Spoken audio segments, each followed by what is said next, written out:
শয়তান আল্লাহকে চ্যালেঞ্জ দিয়েছিল, আল্লাহ আপনি তো জান্নাতে ঢোকাতে পারবেন না, এতগুলো জান্নাত কেন বানালেন? জাহান্নাম আরো বেশি হলে ভালো হতো।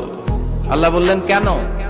শয়তান বলে, আল্লাহ এই সবগুলারে আমি ওয়াসওয়াসা দিয়ে, মুনাফিক বানিয়ে, নাস্তিক বানিয়ে জাহান্নামে ঢুকাবো।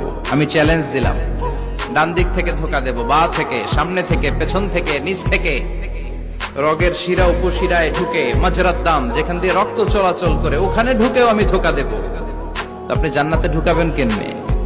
আল্লাহ বললেন, তুমি আমারও চ্যালেঞ্জ দাও, এত বড় সাহস? আমি তো সব রাজার বড় রাজা, মহারাজা। চিৎকার করে বলেন ঠিক কিনা? মহারাজার সাথে চ্যালেঞ্জ দেয়া যায় না। তুমি আমাকে চ্যালেঞ্জ দাও, ওকে ডান, আই টেক ইউর চ্যালেঞ্জ। আমিও তোমার চ্যালেঞ্জ নিলাম।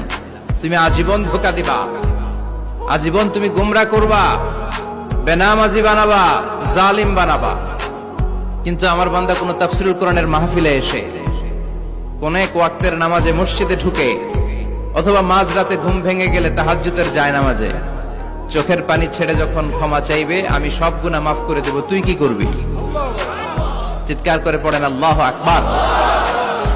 এজন্য ভুল নাই এমন কোন মানুষ নাই। ভুল হয়নি শুধু নবীদের, এজন্য তারা মাসুম। আহলুস সুন্নাহ ওয়াল জামাআর ইতিকাদ হচ্ছে নবীদের কোনো ভুল নাই, ঠিক কিনা? ছোটখাটো যে ব্যাপারগুলো ঘটেছিল সেগুলো আল্লাহ অবশিষ্ট থাকতে দেননি, সেগুলোকে আল্লাহ ঠিক করে দিয়েছেন। চিৎকার করে পড়েন সুবহানাল্লাহ। মানুষ ভুলের ঊর্ধ্বে নয়।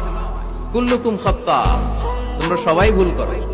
ওয়া খায়রুল খাত্তাইনা তাওয়াবুন। আরে ভুলকারীদের মধ্যে আল্লাহর কাছে শ্রেষ্ঠ ভুলকারী যে লোক ভুল করার পরে তওবা করে। কার কাছে? আল্লাহর কাছে।